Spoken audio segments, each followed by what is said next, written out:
तो यह नवरात्रि का जो पर्व आ रहा है, पर्व नहीं महापर्व है, क्योंकि माँ आ रही है, माँ। और माँ वही समझ सकता है जिसके पास माँ ना हो। आप अगर एक बार उनको मार भी देते हैं ना, गाली भी दे देते हैं ना, तो भी माँ नाराज़ नहीं होती है। अगर मन में आपके गलत चीज़ें उत्पन्न हो गई तो फिर आपका नवरात्रि का व्रत जो है वह खंडित हो जाएगा। जय श्री राम दोस्तों। अभी देखिए शाम का समय है और हम यहाँ बाहर घूमने आए हैं। बहुत ही अच्छा प्लेस है, सुंदर प्लेस है। और देखिए दोस्तों कि नवरात्रि आ रही है। माँ दुर्गा आदि शक्ति आदि भवानी जगत जननी का इस धरती लोक पे आगमन हो रहा है। तो जैसे ही माँ दुर्गा आदि शक्ति भवानी का इस धरती लोक में आगमन होता है, बहुत सारे ऐसे पाखंडी लोग हैं कि दुनिया भर के उपाय विधिवत बताने लगते हैं। इतना उपाय बता देंगे जो न वेद शास्त्रों में न कहीं किताबों में भी नहीं लिखा होता है। और इतना अंधविश्वास फैला देते हैं इस यहाँ पे कि जो जानकार नहीं है वह उन उपायों को मानने लगता है। ऐसा उनके मन में डाल देते हैं ना कि समझो वह उपाय करने लगता है। 2-3 उपाय है। 2-3 उपाय अगर आप नियमित तरीके से करते हैं तो आपका नवरात्रि में जो आप उपवास रखते हैं, 9 दिन का व्रत रखते हैं, वह व्रत जो है एकदम पूर्ण होता है और उस आदि शक्ति भवानी जगत जननी माता रानी दुर्गा का आशीर्वाद मिलता है। तो 2-3 उपाय क्या है दोस्तों कि जो 2-3 उपाय आप कर सकते। ज़्यादा उपाय करिए ही मत, मैं बोलता हूँ मत करिए ज़्यादा उपाय, कोई ज़रूरत नहीं है ज़्यादा उपाय करने के लिए। देखिए भगवान और देवता, जो देवता होते हैं ना उनको विधिवत उपायों से पूजा की जाती है। उनकी जो भगवान होते हैं उनको भी विधिवत उपायों से पूजा की जाती है। दोनों को विधि पूर्वक वेद मंत्रों द्वारा पूजा की जाती है। लेकिन दोनों में एक चीज़ कॉमन है कि देवताओं को अगर आप विधिवत पूजा नहीं करेंगे तो वह प्रसन्न नहीं होंगे, और भगवान जो होते हैं उनको आप विधिवत पूजा करते हैं तो भी प्रसन्न होते हैं, विधिवत पूजा आप नहीं भी करते हैं तो भी प्रसन्न होते हैं। क्योंकि भगवान जो होते हैं वह भक्त की मन पढ़ते हैं। मन कैसा है उसका, पूजा करने का तरीका कैसा है, मन उसका साफ है, पवित्र है या अपवित्र है।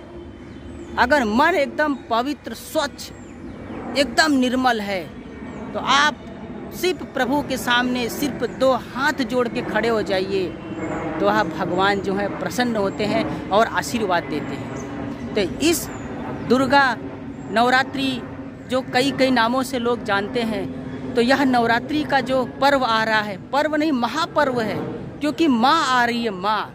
और माँ वही समझ सकता है जिसके पास माँ ना हो।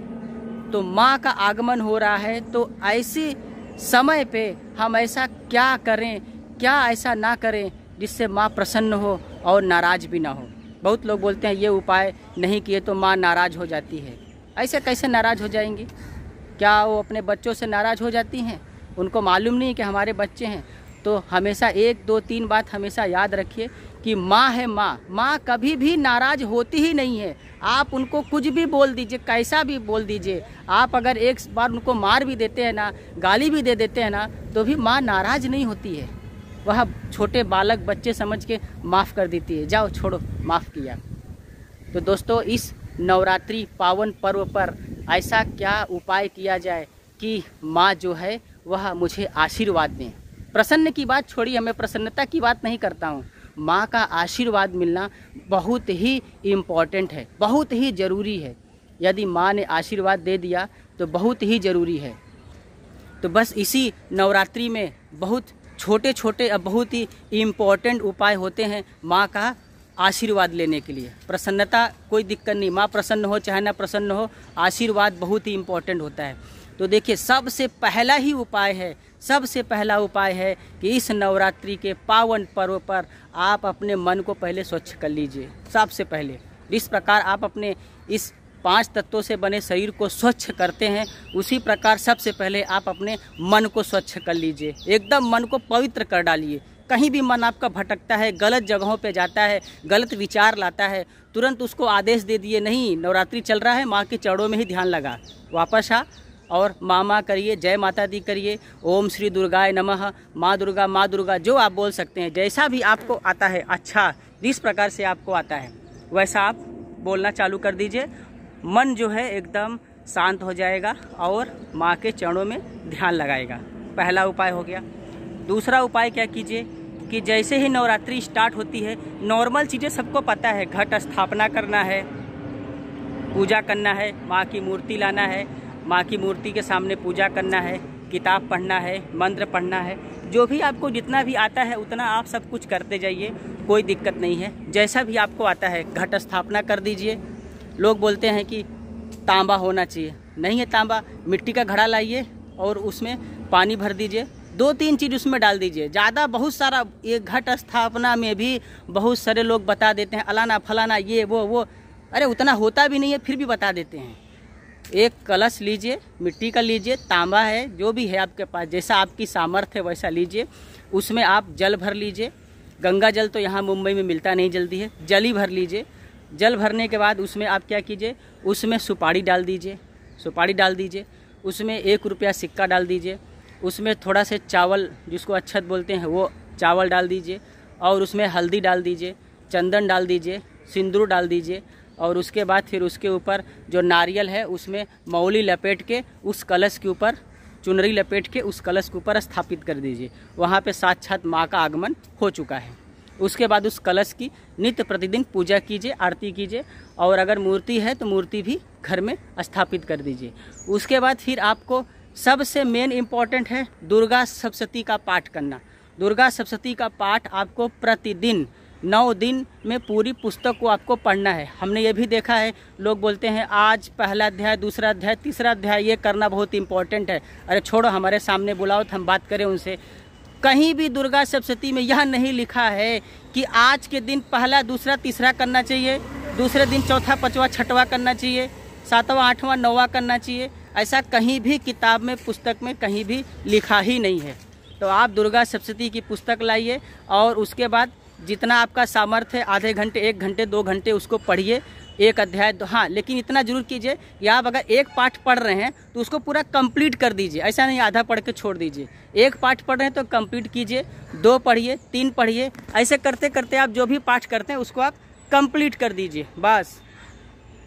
तो ऐसे उपाय, छोटे छोटे उपाय हैं, छोटे छोटे उपाय कीजिए और माँ का आशीर्वाद लीजिए। माँ आशीर्वाद देंगी, ज़रूर देंगी। ऐसा नहीं है कि माँ जो है प्रसन्न नहीं होती, बहुत बड़े बड़े उपाय करने पे ही माँ प्रसन्न होती हैं, ऐसा कुछ नहीं है दोस्तों। बस छोटे छोटे उपाय करते जाइए। और नवरात्रि के पावन पर्व पर दुर्गा सप्तशती का पुस्तक घर में लाइए। पुस्तक पढ़ना बहुत ही इम्पोर्टेंट होता है। उसमें जो है स्वयं साक्षात देवों के देव महादेव ने कहा है कि माँ आपको प्रसन्न करने के लिए क्या किया जाए, सब किताब में लिखा हुआ है। फिर उसके बाद क्षमा प्रार्थना कीजिए, पूरा हिंदी में भी है, संस्कृत में भी है, क्षमा प्रार्थना कीजिए। फिर लास्ट में आरती है, आरती वंदन संध्या कीजिए।